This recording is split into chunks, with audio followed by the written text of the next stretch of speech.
So hello students, welcome to the class. Today we are going to talk about another topic of non-formal education, that is open education. It is also a kind of non-formal education. Okay. So here our first focus question is, what is open education? It is for 2 marks. Second one is, mention two definitions on open education, is also for 2 marks. Third, state the characteristics of open education. It is for 2 marks, 4 marks and 6 marks. Next, state the objectives of open education. 2 marks, 4 marks and 6 marks. So these 2 marks, 4 marks or 6 marks, according to the question paper or according to the question which will come in your examination, you need to give the answers based on the marks. Okay, I will discuss here for all these specific marks, not only for 2 marks but not only for 4 marks. I will discuss for 2, 4 and 6 marks. Okay, so that you can understand how to write the answer of these types of questions which will come in your examination. Okay, according to the marks given.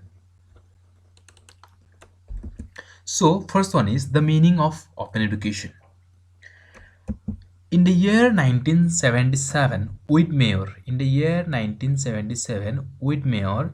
used the words open education, distance education, and independence study for the first time. Okay, so when the question will come in your examination, who actually used the term open education for the first time, you can easily write in. Also sometimes the question will come, Woodmere used the word open education for the first time in which year? So you can answer. Okay. Next is, open education is that system of education which does not follow any restriction of formal institution with regard to admission, attendance, instructional procedure, or time schedule. Okay, so open education system is a kind of education system which does not follow any restriction of formal education system. As we know, in formal education we need to follow different types of rules and regulations. We need to fulfill different types of criteria of that formal education institution where actually we want to take admission or we people are studying. But when it comes to open education, you not need to follow all the restrictions that are you need to follow in formal institutions. For example, in case of admission, you can take admission at any time, in any time. No specific time is there like formal education. No specific criteria is there like formal education. Okay, in formal education what we need to do, we need to take admission. For that purpose we need some certificates. For example, if you want to take admission in class 11, okay, in class 11 if you want to take admission, for that purpose you need to show the class 10 mark sheet, is not it? But in case of here, you don't need to follow these types of actually restrictions. Sometimes you need to show some types of certificates, but it is not always necessary. It's just an example.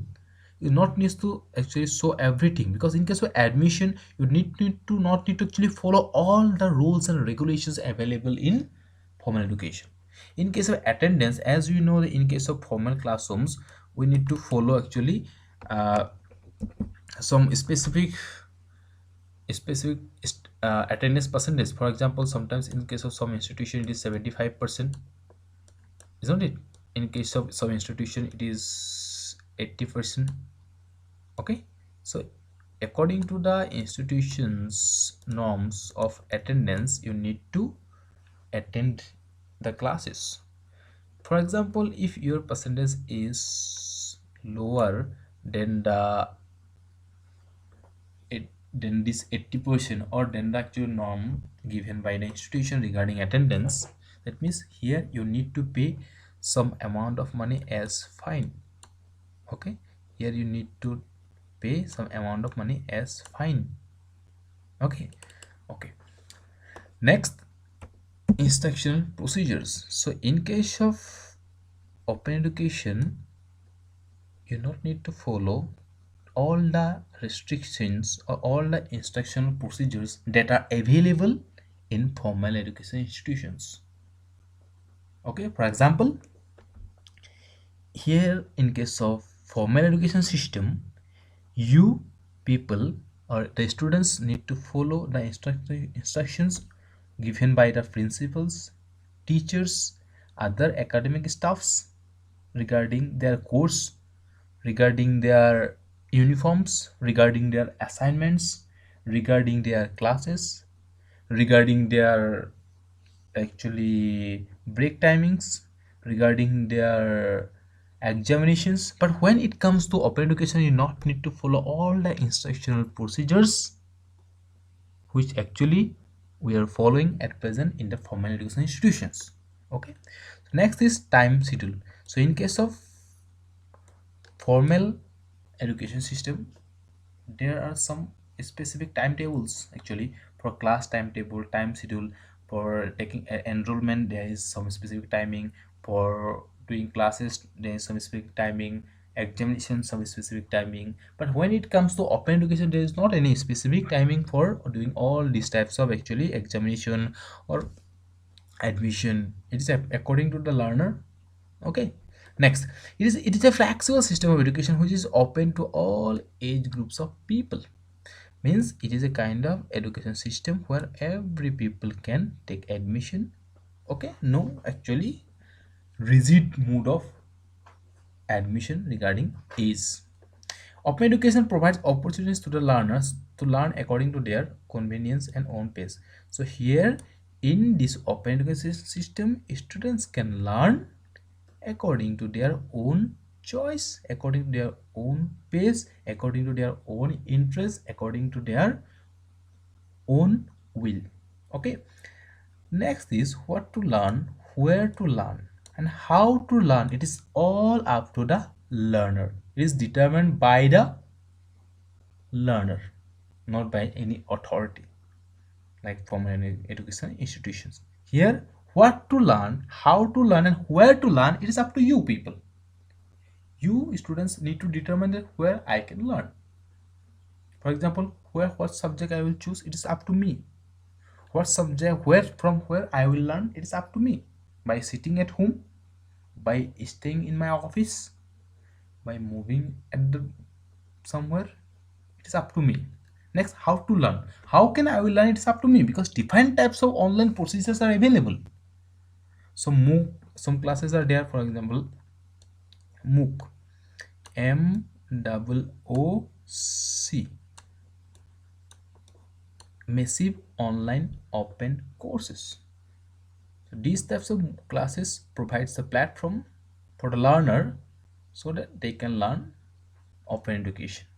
Okay, okay, next, definitions on open education. Davis said that open learning, so open learning and open is quite similar. Okay, don't confuse you with the terms.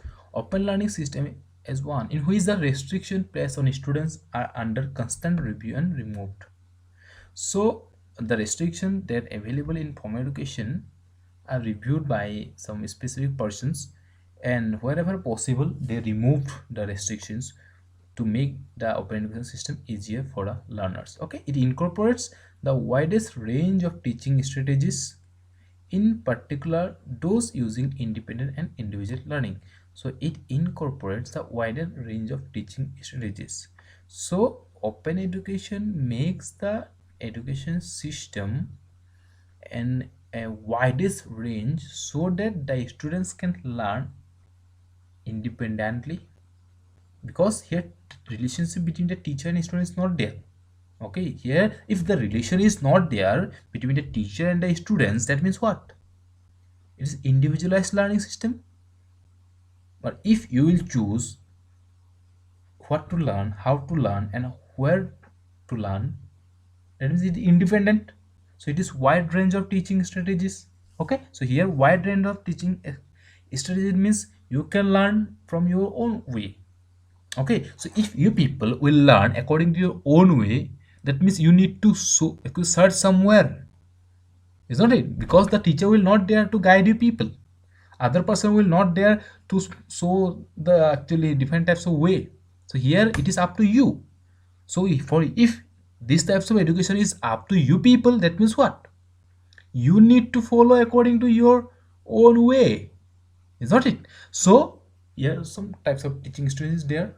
Okay, actually it is in case of teaching, it is a wide range of teaching strategy, because you need to learn from different sources. For example, as I had already mentioned, MOOC learning, you can learn from YouTube also.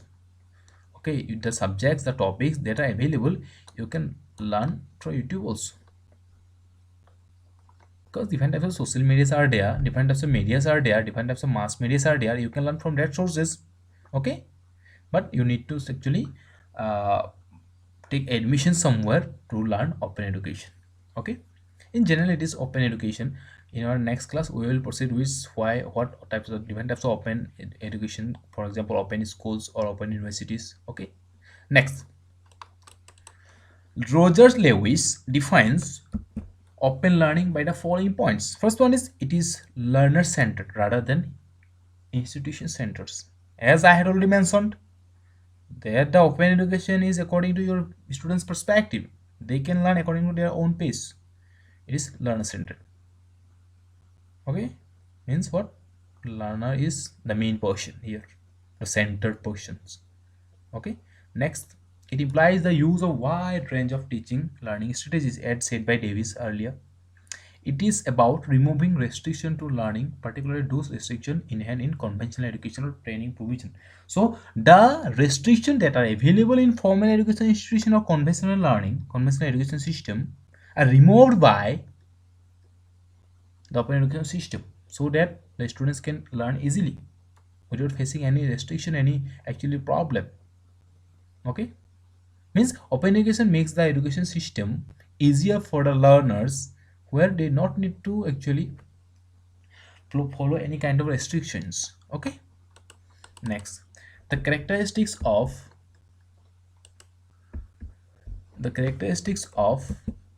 open education. So first characteristic is, students can get education sitting at homes.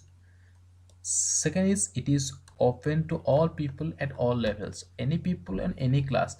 If it is for HLC, they can join. If then it is class 8, then student can join here. Okay, if it is for graduation, we can say BA or BSc, they can join. Okay, okay, so it is for all level. It is means for all people, all levels of people sitting at homes. No close relationship like from between the teacher and the students. Okay, it provides education to school dropouts and to those deprived of home education. Okay, here admission, subject selection, appear in the examination, presence in classes, etc. depend on the choice of the students. Okay, it fulfills the social, economic, and national needs of the country. So these are some specific characteristics of open education. Okay, next, the first objective is to make education learner centered. Okay, next is to remove the defects and problems of formal education. So we all know different types of problems are there in our education system. So to solve the problems or defects of formal education system, we always need an alternative education system, that is open education, to satisfy the people who desire to have up-to-date knowledge. So at the modern era of education, everyone wants to actually up-to-date their knowledge, update their knowledge.